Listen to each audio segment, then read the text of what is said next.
أعوذ بالله من الشيطان الرجيم بسم الله الرحمن الرحيم السلام عليكم ورحمة الله وبركاته. إن الحمد لله نحمده ونستعينه ونستغفره ونعوذ بالله من شرور أنفسنا ومن سيئات أعمالنا. من يهده الله فلا مضل له ومن يضلل فلا هادي له. وأشهد أن لا إله إلا الله وحده لا شريك له. وأشهد أن محمدا عبده ورسوله لا نبي بعده. وبعد, kita masuk pada hadis yang ke 283. Yamutul insan haitsu kutiba lahu. Manusia akan meninggal dunia sesuai dengan tempat yang telah ditakdirkan. Manusia meninggal dunia sesuai dengan tempat yang ditakdirkan. Di dalam surat Luqman ayat 34, Allah Subhanahu wa taala berfirman, A'udzu billahi minasyaitonir rajim. Wa ma tadri nafsum bi ayyi ardin tamut. Dan tidak ada seorang pun tahu di bumi mana dia meninggal dunia. Ini merupakan ilmu yang hanya diketahui oleh Allah Subhanahu wa ta'ala. Ini ayat Al-Quranul Karim, surat Luqman ayat 34. Maka kalau ada orang mengklaim dirinya tahu tempat dia meninggal dengan pasti, atau dia mengetahui tempat-tempat orang itu meninggal di mana, maka sikap kita gimana? Mempercaya atau mendustakan? Mendustakan. Ya. Allah yang menyatakan, wa ma tadri nafsun bi ayyi ardin tamut. Jadi pengetahuan yang meyakinkan itu tidak ada yang memilikinya dalam soal kematian atau tempat kematian seseorang kecuali Allah Subhanahu wa ta'ala. Di dalam hadis yang diriwayatkan oleh Imam At-Tirmidzi dari Matar ibn Ukamis, beliau berkata, bersabda Rasulullah sallallahu alaihi wasallam, "Idza qadallahu li'abdin an yamuta bi ardin ja'ala lahu ilaiha hajatan." Jika Allah Subhanahu wa ta'ala mentakdirkan bagi seorang hamba meninggal di satu daerah, di satu tempat, maka Allah akan jadikan hamba tersebut menuju tempat tersebut karena di situ ada kebutuhan yang harus dia selesaikan. Maka ini menegaskan bahwa tempat kita mati itu sudah ditentukan oleh Allah Subhanahu wa ta'ala. Siapa yang takdirnya tempat kematiannya di luar Surabaya, maka hari dia mati dia pasti keluar dari Surabaya. Pasti itu. Siapa yang meninggalnya di tempat tidur ditentukan oleh Allah di kamarnya, sekalipun dia berbulan-bulan berada di medan perang, hari kematiannya dia pasti akan kembali ke tempat tidurnya. Semua sudah ditentukan oleh Allah Subhanahu wa ta'ala. Maka kematian itu tidak perlu kita lari darinya. sekuat apapun tenaga kita, maka lari itu pasti akan apa? Menyusul. Tidak bisa. Yang perlu kita persiapkan itu kematian husnul khatimah, kematian yang baik. Kematian yang baik itu kematian kita sedang berada dalam kondisi iman yang prima. Iman yang baik dalam kondisi ketaatan kepada Allah, dalam kondisi sudah bertaubat dari dosa-dosa kita. Itu yang perlu kita persiapkan terus. Dan hadis ini juga kata para ulama juga mengingatkan atau memberi peringatan buat kita untuk terus menjaga diri, senantiasa berada dalam kesiapan menghadapi kematian. Karena tempat kematian kita itu yang tahu hanya Allah. Terkadang kita merasa di tempat ini aman. Belum tentu, bisa jadi di catatan Allah tempat ini yang membuat kita meninggal dunia. Hadis ini diriwayatkan oleh Imam At-Tirmidzi. Kemudian bab ar-ridha bil qada. Hendaknya manusia itu senantiasa ridha terhadap keputusan Allah. Dari Abul Ala ibn Syikhir, beliau berkata, haddatsani, telah menceritakan kepadaku salah seorang dari Bani Sulaim, dan saya tidak mengiranya kecuali dia telah melihat Rasulullah sallallahu alaihi wasallam. Yakni Ala bin Syikhir ini menegaskan yang menceritakan kepadaku itu seorang sahabat yang sudah melihat Nabi, bahwa Rasulullah sallallahu alaihi wasallam bersabda, "Anna Allah tabaraka wa ta'ala yabtali abdahu bima a'tah." Sesungguhnya Allah Subhanahu wa ta'ala menguji hambanya dengan harta atau pemberian yang Allah berikan kepada hamba tersebut. Faman radiya bima qasamallahu lahu barakallahu lahu fihi wa wassa'ahu. Siapa yang ridha dengan pembagian Allah, dia ridha dengan pembagian Allah yang Allah tetapkan untuknya, dia ridha dengan pembagian harta tersebut yang telah Allah tetapkan untuknya, Allah akan berkahi hartanya dan Allah luaskan rizkinya. Dan siapa yang tidak ridha dengan pembagian Allah, maka Allah tidak akan memberkahi harta yang dia miliki. Hadis ini diriwayatkan oleh Imam Ahmad di dalam musnadnya. Maka di dalam hadis ini Nabi kita Muhammad sallallahu alaihi wasallam mengabarkan kepada kita bahwa harta dan pemberian Allah itu merupakan ujian. Sebagaimana kemiskinan itu juga ujian. Maka hadis ini mengatakan yabtali abdahu bima a'ta. Allah menguji hambanya dengan apa yang Allah berikan kepada hambanya. Maka harta itu ujian. Kekayaan itu ujian. Luasnya rizki itu ujian. Sebagaimana kemiskinan itu juga ujian. Tidak dapat harta juga ujian.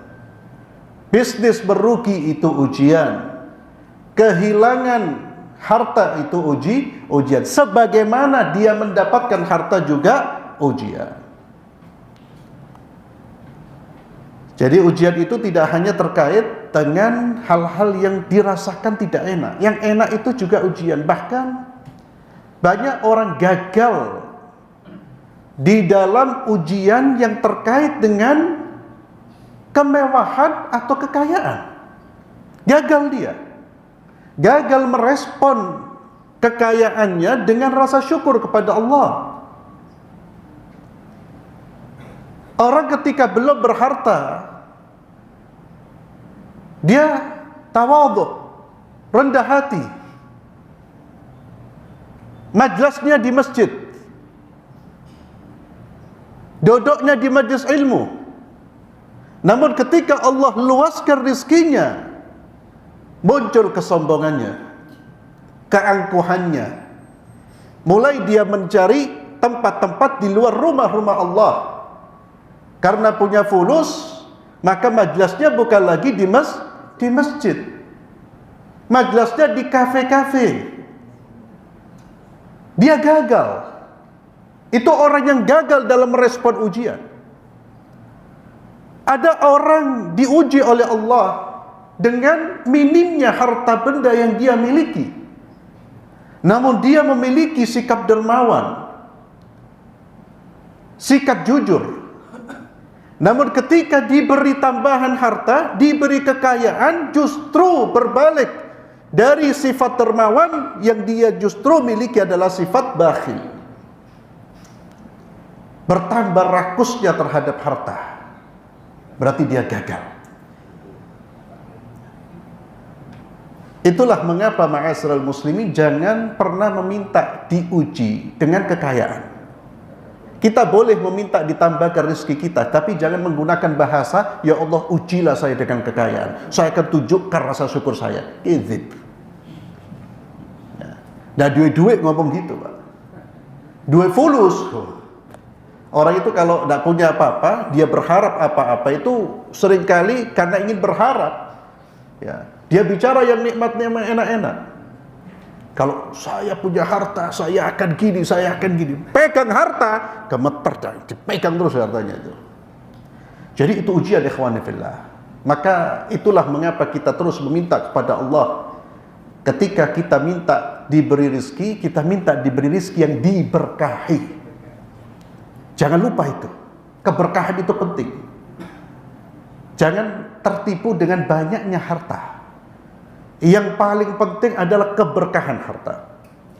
Maka hadis ini menegaskan harta itu juga ujian. Kemudian yang kedua, hadis ini juga memberikan pelajaran penting.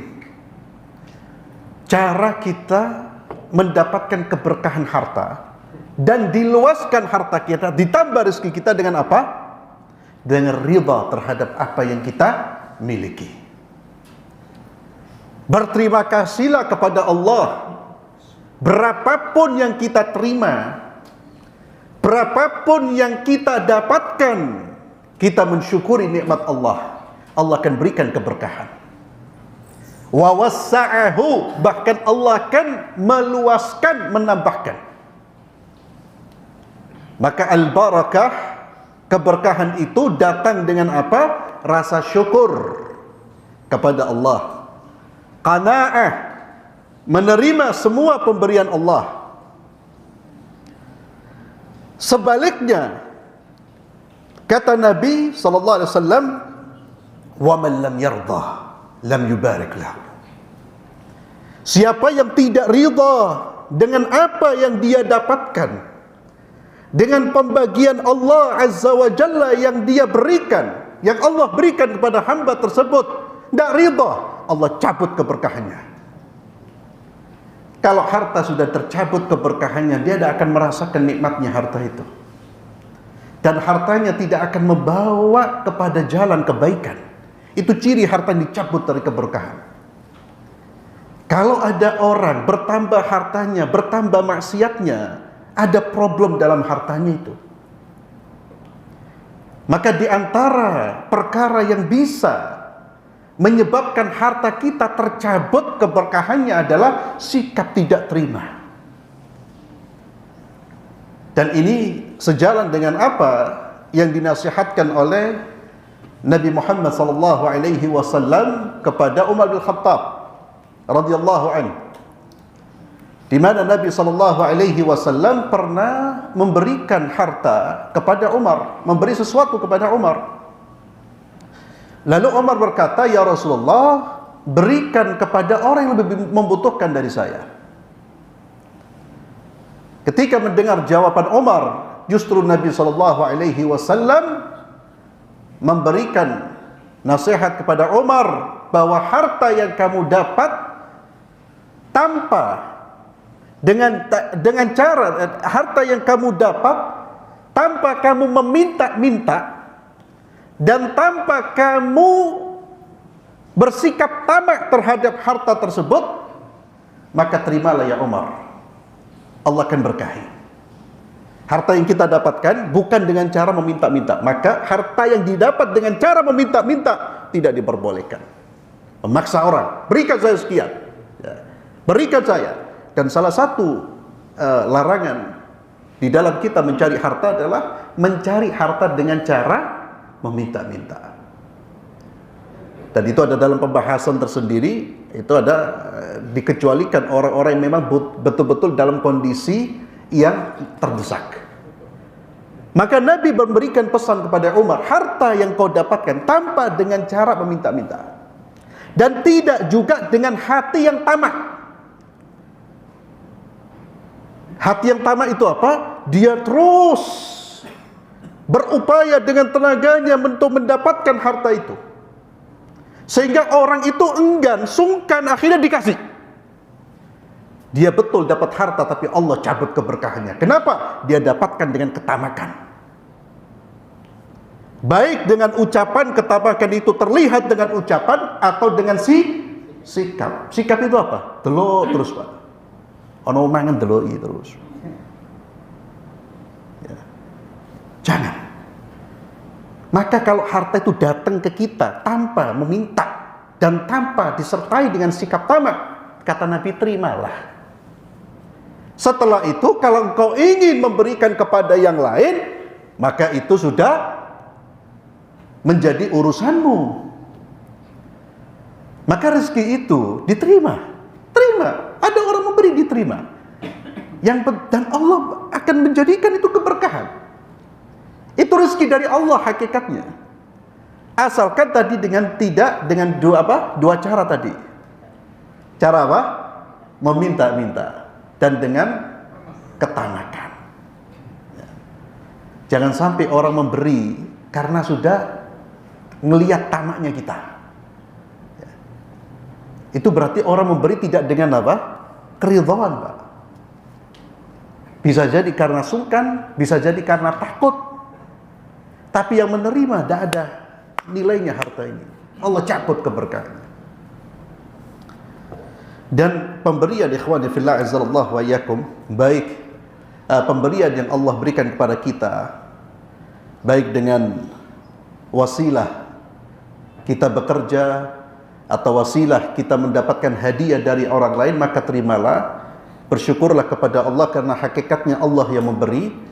Dan kalau kita mendapatkan dari manusia, berterima kasih kepada manusia tersebut. Karena di antara kesempurnaan syukur kita kepada Allah, terima kasih kita kepada Allah adalah berterima kasih kepada hamba Allah. Kenapa kita berterima kasih? Bukan karena dia yang memberi harta itu, tapi Allah menggunakan wasilahnya. Allah menggunakan tenaganya. Allah menggunakan tenaganya. Kita berterima kasih. Nabi SAW bersabda, "Man lam yashkurin nas, lam yashkurillah." Atau kama qala SAW. Siapa yang tidak berterima kasih kepada manusia, berarti dia belum bersyukur kepada Allah Subhanahu wa taala. Jadi jangan mentang-mentang rezeki semuanya dari Allah, ada orang ngasih, kemudian kita tidak ucapkan terima kasih. Kenapa tidak ucapkan terima kasih? Bukan ente yang ngasih kok. Ya. Ente itu siapa? Ya. Bukan seperti itu. Tapi Allah Azza wa Jalla memerintahkan kita untuk berterima kasih kepada manusia. Allah yang menggerakkan dia. Allah menggunakan tenaganya. Dan dalam aspek kita diberi apapun, ikhwani fillah, syukuri, terima kasih, dan jangan pernah merendahkan, meremehkan. Ya. Kita diberi hadiah, diberi apapun, lumek ini toh. Ya.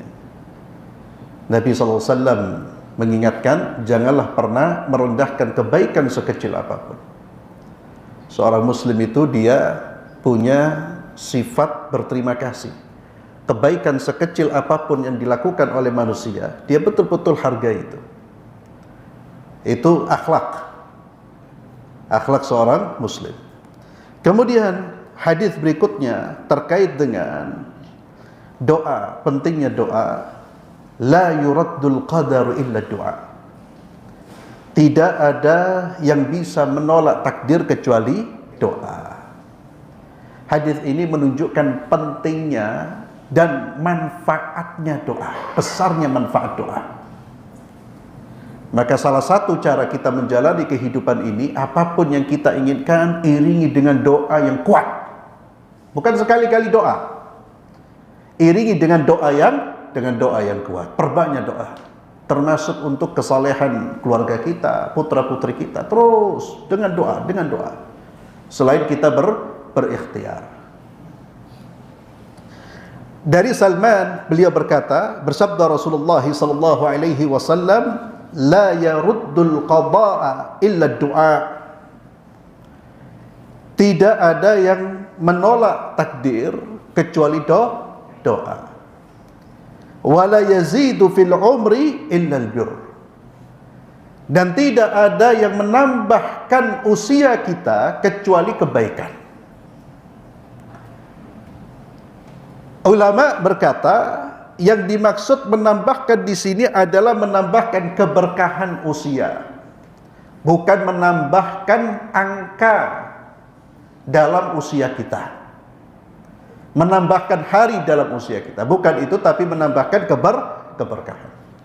Namun ulama yang lain berpendapat hadis ini sesuai dengan apa yang tampak, menambahkan, yakni dipanjangkan oleh Allah. Siapa yang memanjangkan?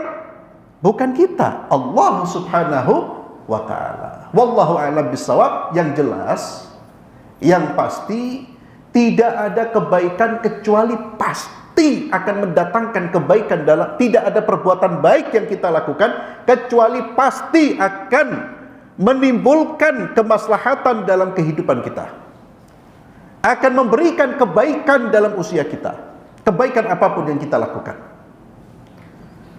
Maka kalau kita ingin hidup kita diliputi oleh banyak kebaikan, keberkahan, banyak-banyaklah berbuat baik. Dan kebaikan tertinggi adalah kebaikan yang kita berikan kepada kedua orang tua kita. Ya. Kalau bicara bir itu, sebelum kita berbuat baik kepada siapapun, maka orang tua terlebih dahulu. Nabi SAW ditanya, siapakah ya Rasulullah orang yang paling berhak aku perlakukan dengan baik? Abarrul bir, yang paling berhak aku perlakukan dengan baik, yang paling berhak mendapatkan puncak dari kebaikanku, ibumu. Siapa ya Rasulullah? Ibumu. Siapa ya Rasulullah? Ibumu. Kemudian siapa ya Rasulullah? Ayahmu. Ibu dan ayah ini jangan pernah diabaikan, Pak. Maka tenaga kita, kebaikan kita, sebelum kita salurkan kepada orang lain, tengok dulu orang tua kita.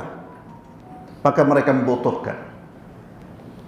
Itulah kebaikan yang sesungguhnya. Maka Allah tidak menganggap anak itu berbuat baik kalau dia berbuat baik kepada orang lain tapi durhaka kepada kedua orang tuanya. Melayani orang lain tapi dia telantarkan orang tuanya, bukan anak yang baik. Hatta dia melayani seluruh jutaan manusia, tapi ketika orang tuanya terlantar, dia belum melakukan kebaikan apapun. Ini perlu kita ingat, karena sebagian kaum muslimin melakukan perbuatan yang buruk terhadap orang tuanya. Terlihat Masya Allah, sikap sosialnya tinggi, ternyata orang tuanya menangis di rumah karena sikap-sikap dan perbuatannya. Berbuat baik kepada kawannya, tersenyum, hormat dengan kawannya, bahkan terkadang memberi kepada orang lain, tapi orang tuanya tidak mendapatkan apa-apa. Itulah kebaikan, puncak dari kebaikan, ikhwani fillah. Kalau kita masih diberi kesempatan oleh Allah untuk hidup bersama dengan orang tua kita, jangan sia-siakan. Betul-betul optimalkan kebaikan kita. Dan itulah pintu-pintu surga kita. Setelah itu siapa kerabat kita? Kata Nabi SAW, fal aqrab, yang paling dekat, Itu urutan orang-orang yang patut mendapatkan perbuatan baik kita. Perbuatan baik itu entah harta, sikap, perilaku. Pertama siapa? Orang tua. Orang tua pertama kali siapa yang didahulukan? Ibu. Kemudian kata Nabi, kerabat-kerabatmu yang dekat, kerabat-kerabatmu yang dekat. Dan termasuk kebaikan adalah ibadah. Ibadah kepada Allah. Itu semua tidak akan sia-sia. Siapa yang melakukan sesuatu kebaikan karena Allah, Allah tidak akan menelantarkannya. Tidak mungkin tidak terbalaskan. Kalau kita melakukan kebaikan demi manusia, manusia yang kita perlakukan dengan baik atau kita layani, fitrahnya akan menuntut dia untuk apa? Untuk membalas. Benar apa enggak? Betul. Apalagi Allah yang Rahman, yang Rahim, sifat rahmatnya tidak terbatas. Dan Allah lah yang menciptakan manusia dermawan. Kalau ada manusia yang paling dermawan, bagaimana dengan Sang Pencipta? Jadi ikhwani fillah, ketika kita melakukan kebaikan karena Allah, ingat karena Allah, itu perlu kita catat. Karena kalau kita melakukan kebaikan bukan karena Allah, sia-sia. Kita melakukan kebaikan karena Allah, maka itu diantara hal yang bisa mendatangkan keberkahan dalam usia kita. Usia yang barokah itu usia yang diberi banyak kebaikan.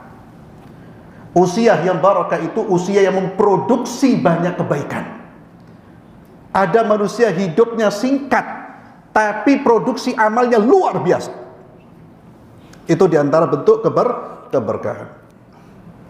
Yang sering kita sampaikan contohnya siapa? Imam Nawawi rahimahullah, penulis kitab Riyadhus Shalihin dan penulis kitab Syarah Sahih Muslim, penulis kitab berjilid-jilid, kitab fikih, kitab hadis, dengan tulisan, kualitas tulisan yang luar biasa. Mu'allafat, karya tulis yang begitu banyak. Meninggalnya usia 40 sekian tahun, Pak. Kalau melihat karya tulisnya dengan usianya, kok orang enggak, kapan nulis si wong iki? 40 sekian tahun. Itu belum belajarnya. Karena dia tidak mungkin menulis sebelum menimba ilmu. Itu namanya usia barokah. Ada usia, kita usia sekarang 40-50 tahun, apa hasil kita yang kita lakukan? Ya, untuk umat apa? Kebaikan apa? Terkadang kelihatan seperti usia ini seperti tidak ada usia kita seperti tidak ada hal yang tidak memproduksi banyak kebaikan. Ini diantara makna keberkahan. Keberkahan itu adalah ziyadatul khair, bertambahnya kebaikan. Harta kalau barokah itu dia akan bertambah. Terkadang tambahan-tambahan di dalam harta kita itu tidak terlihat, Pak, tapi dirasakan. Itu barokah. Tidak terlihat, hartanya sekian, tapi seperti punya banyak harta. Barokah itu tidak bisa terlihat wujudnya, itu tidak abstrak itu, tapi bisa dirasakan. Usia pun demikian.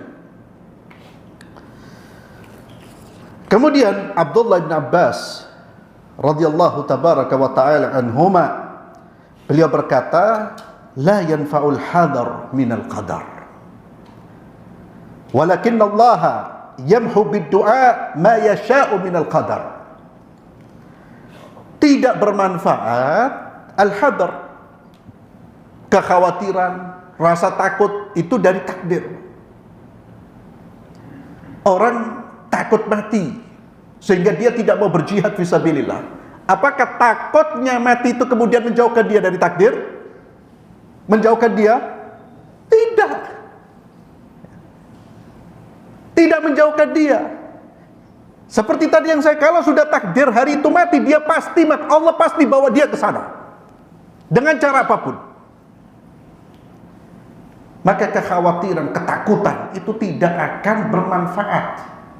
Akan tetapi kita diarahkan ketika kita menginginkan sesuatu, berdoalah.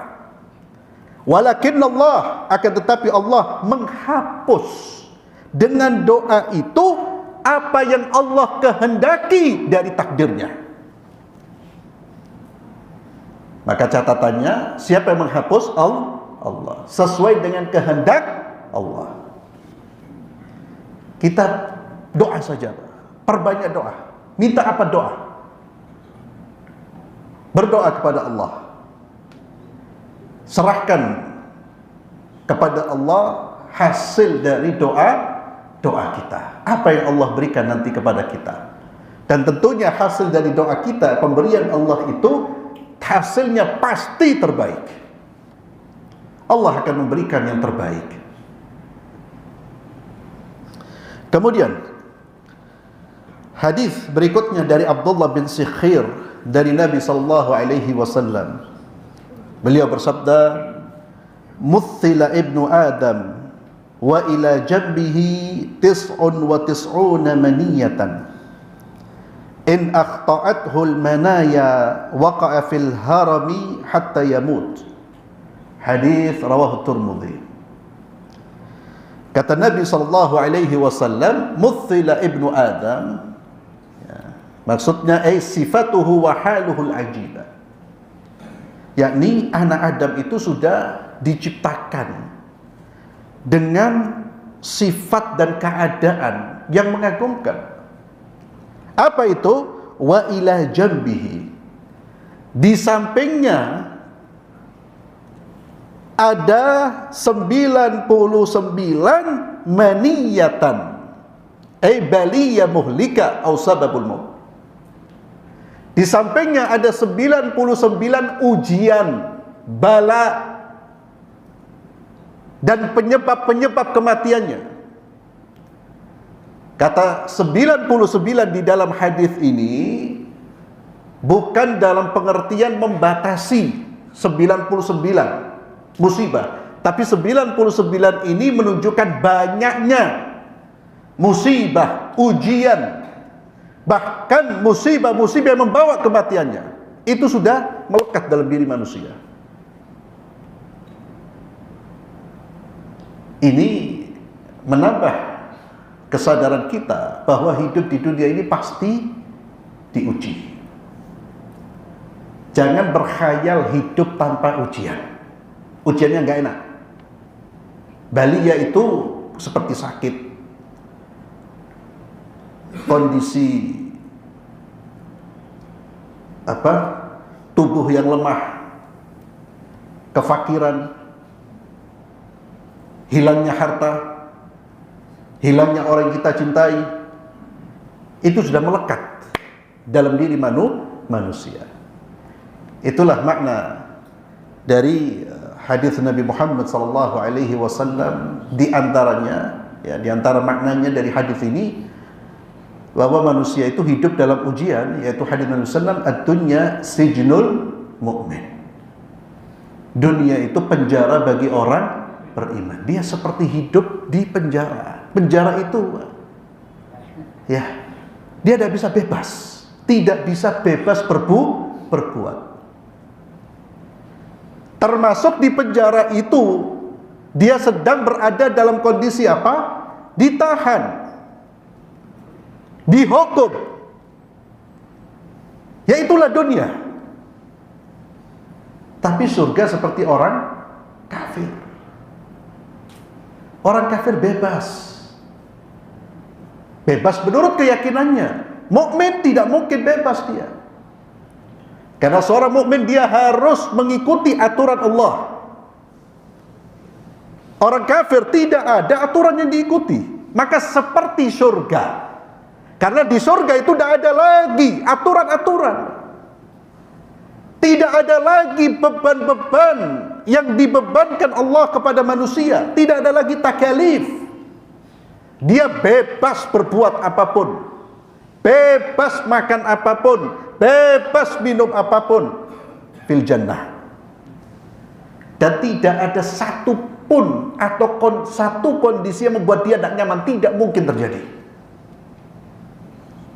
Sampai Allah hilangkan Di surga itu kebutuhan manusia untuk buang hajat tidak ada.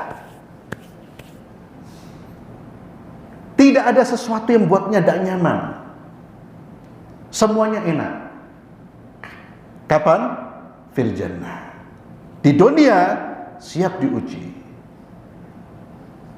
Kalau kita ingin mendapatkan ujian yang kita bisa respon dengan kesabaran, atau diringankan oleh Allah, atau dihilangkan sebagian, karena tidak mungkin tidak ada ujian, maka berdoalah kepada Allah.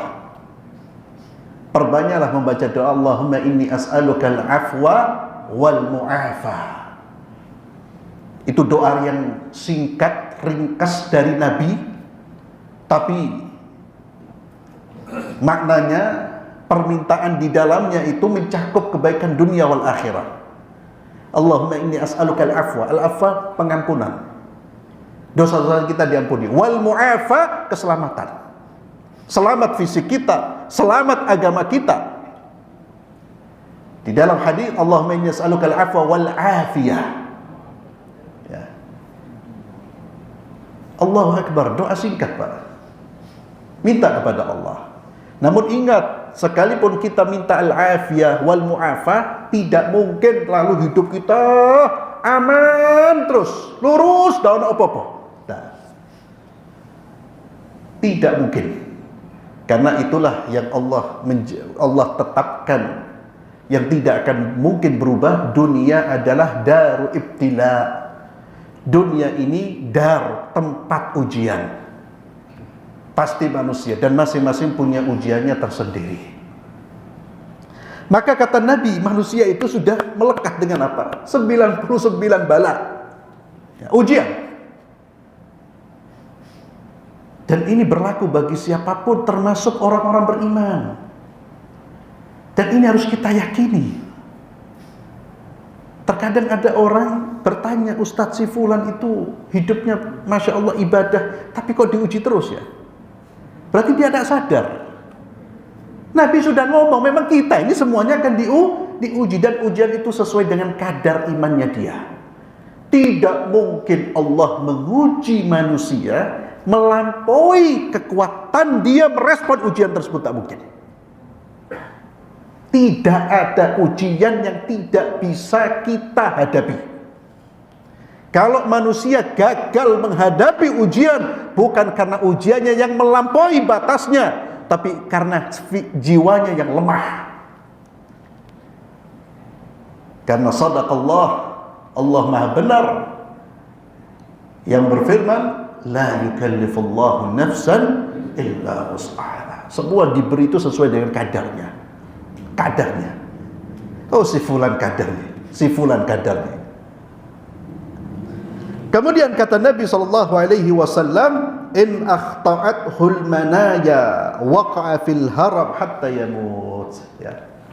Sekalipun dia lolos dari berbagai macam ujian-ujian yang membawa kematiannya, tapi pasti dia akan sampai pada kondisi al-haram.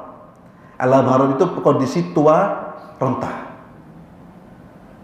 tua yang membuat tubuhnya lemah, tua yang membuat tubuhnya tidak lagi berdaya, tidak lagi punya kekuatan apa. Kalau dia tidak mati dengan berbagai macam ujian-ujian yang lain, dia akan mati dalam masa tua. Itulah sudah ketetapan Allah Subhanahu wa ta'ala. Kemudian babun nahi anil khawdi fil qadar. Ya, ini sudah kita singgung beberapa kali. Larangan kita berdebat dalam urusan takdir. Ya. Ini beberapa kali sudah saya sampaikan. Dari Abu Hurairah radhiyallahu anhu, beliau berkata, kharaja alaina Rasulullah sallallahu alaihi wasallam. Nabi sallallahu pernah keluar menemui kami, dan kami saat itu sedang natanaza'u fil qadar. Kita sedang bukan dialog, natanaza itu berdebat. Ya, satu membawa ayat, yang satu melawan dengan ayat yang lain. Ya. Faghadibah, marah Nabi kita Muhammad sallallahu alaihi wasallam. Marahnya Nabi itu sampai terlihat. Nabi itu kalau marah terlihat dari wajahnya apa? Memerah. Maka para sahabat sudah mengetahui kalau wajahnya Nabi merah berarti ada yang salah dari kita. Berarti kita melakukan pelanggaran terhadap haknya Allah. Nabi itu tidak marah kalau fisiknya disakiti. Padahal menyakiti beliau juga menyakiti Allah Subhanahu wa taala. Tapi ketika haknya Allah, syariat Allah dilanggar, syariat Allah ditentang, maka Rasulullah tidak akan diam. Rasulullah marah. Maka tidak mungkin seorang muslim yang beriman tidak pernah marah. Bahkan itulah marah yang terpuji. Jadi marah itu ada marah yang terpuji. Marah yang terpuji itu apa? Yaitu di situ, Pak. Di tempat di mana syariat Allah dilanggar. Justru kalau kita melihat syariat Allah dilanggar tidak marah, itu menunjukkan lemahnya iman kita. Namun tetap kemarahan itu harus terukur. Kemarahan itu tidak boleh kemudian dilampiaskan dengan tindakan-tindakan diharamkan oleh Allah. Anda marah melihat orang berbuat maksiat, marah. Kemudian tidak boleh kemudian melampaui batas. Melampaui batas seperti apa? Ya, ambil senapan tembak kepalanya, dor. Ya, melampaui batas Anda. Itu marah yang berlebihan. Apa yang Anda lakukan? Ingatkan, nasihati. Tidak bisa dinasihati, tinggalkan. Sebagai bentuk kemarahan Anda karena Allah Subhanahu wa taala. Jadi marah pun harus terukur. Tidak boleh melampaui batas, ya. Itu klub-klub malam, tempat maksiat harus di bumi hanguskan. Malam-malam bawa jerigen dibakar, terbunuh orang di dalamnya. Boleh? Tidak boleh, Pak. Udah bawa pemaksiat itu. Loh, saya ngajari siapa? Itu bukan caranya. Jadi marah itu harus ada. Orang justru yang tidak marah dalam hal yang seharusnya dia marah, orang itu sakit. Entah imannya yang sakit atau ghiranya. Apa ghira itu? Kecemburuannya yang sakit. Rejal laki-laki bojone digonceng wong ndak ngamuk. Sakit orang itu. Bojone dijak guyon, majelis sama laki-laki lain, ndak marah dia. Justru tertawa. Ya marit orang ini. Imannya sakit, jiwanya sakit, Pak. Kehormatannya rendah itu. Laki-laki yang kehormatannya rendah itu.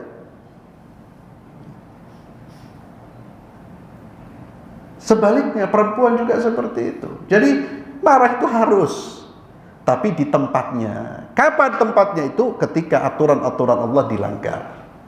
Kalau tidak ada aturan Allah yang dilanggar, ojo ngamuk dewe, stres berarti. Ya. Kesenggol titik ngamuk. Kesandung titik ngamuk. Loh, periksa, Pak. Ya. Ya. Melihat kemaksiatan tidak marah, ke urusan duniawi ngamuk. Kurang susuke ngamuk-ngamuk. Ya. Ngelabrak kasir. Iki kurang 2.000. Endi susuku? Lu Rongemu mbok. Ya ngomong simpelan, Pak. Ya inti kurang ini. Kan bisa itu. Kan itu urusan dunia itu. Bisa jadi dia lalai. Bisa jadi dia tidak sengaja. Ya, ini contoh saja. Ya, contoh saja. Tidak ada orangnya, tidak ada di sini, alhamdulillah. Ya, sudah takut. Ya. Aneh. Kita ini kalau memberi contoh, orangnya pasti tidak ada di sini. Jadi jangan sampai ada orang lu iki nganuan iki. Wallahi tidak ya. Ana bersumpah ya. Ya. Tidak ada. Ya. Coba contoh itu ada. Karena saya tidak mungkin nyindir kalau orangnya ada, Pak. Jadi ada ya gara-gara Rp1.000, Rp2.000, emosi. Tapi melihat syariat Allah dilecehkan, adem ayem. Adem ayem. Ini orang yang keliru. Ya. Ikhwan fillah, Nabi marah. Nabi marah terlihat dari apa? Wajahnya. Kemudian Nabi SAW memberikan menegur mereka, abihada umirtum am bihada ursiltu ilaikum. Apakah dengan perdebatan seperti ini kalian diperintahkan? Saling menabrakkan ayat satu dengan ayat yang lain. Apakah dengan cara seperti ini? Apakah dengan perlakuan seperti ini, perilaku kalian seperti ini aku diutus untuk memerintahkan kalian? Innama halaka man kana qablakum. Sesungguhnya kebinasaan, kehancuran orang-orang sebelum kalian. Hina tanaza'u fi hadzal amr. Mereka binasa, Allah binasakan ketika mereka itu berdebat, bertikai, bertengkar dalam perkara-perkara yang sudah Allah jelaskan. Azamtu alaikum, kata Nabi, aku wajibkan atas kalian alla tatanaza'u fi, agar kalian tidak lagi bertengkar dalam urusan takdir ini. Sama seperti ikhwani fillah di hadis 289 ya, di mana Nabi SAW menyatakan, kalian bihadza umirtu, apakah kalian diperintahkan untuk ini? Apakah kalian diciptakan untuk bertengkar dengan menggunakan ayat-ayat Allah? Tadribunal Qur'ana ba'dahu bi ba'd. Kalian tadribunal Qur'ana bi ba'd itu apa? Kalian benturkan satu ayat dengan ayat yang lain. Bihadza halakatil umamu qablakum. Ya, gara-gara ini gara-gara ini kehancuran umat-umat sebelum kalian. Maka ikhwani fillah azallahu wa iyyakum, yang dilarang itu kita mempermasalahkan ayat-ayat yang sudah jelas, perkara takdir yang sudah jelas. Ketika Allah mengatakan Allah Maha mengetahui semuanya, Allah sudah mentakdirkan. Jangan kemudian membantah atau kemudian mencari celah untuk berdebat dengan akal kita. Boleh orang bertanya, apakah ini sudah ditakdirkan? Boleh. Boleh orang menyampaikan ayat-ayat dan hadis-hadis. Itu pembicaraan yang memang harus disampaikan. Yang tidak diperbolehkan adalah berbicara tentang takdir satu dengan akal. Atau yang kedua, kemudian ketika sudah jelas ayatnya, lalu dia masih kemudian meresponnya dengan apa? Membantah. Kalau tidak dibantah, dia berpikir dengan akalnya, loh kok ini? Jangan. Makanya kalau ada orang ngejak antum diskusi masalah takdir, kata Nabi SAW, diam, tinggalkan. Itu orang kurang suhulan ya. Orang yang kurang suhulan dan terkadang ada sifat sombong dan memang suka sikap menentang. Ada manusia yang suka seperti itu, Pak, suka menentang. Dengar apa? Dia langsung pegang, langsung dicari celah untuk berdebat ya. Itu silahkan Pak, di majelis-majelis politik silahkan. Tapi jangan urusan agama. Kalau Anda sudah mendengar ayat yang jelas, pasti belum sampai ke akal kita, amanna wa saddaqna, kami imani dan kami benar, khalas. Dan tugas saya bukan untuk memikirkan yang gaib, tapi tugas saya untuk beribadah kepada Allah. Tugas saya hanya menjalankan apa yang Allah perintahkan dan tidak masuk kepada apa yang tidak Allah perintahkan. Termasuk yang tidak Allah perintahkan, sibuk dengan takdirnya Allah Subhanahu wa ta'ala. Wallahu a'lam bissawab. Kita akhiri dengan doa kafaratul majlis. Subhanakallahumma bihamdik, asyhadu an la ilaha illa anta astaghfiruka wa atubu ilaik. Assalamualaikum warahmatullahi wabarakatuh.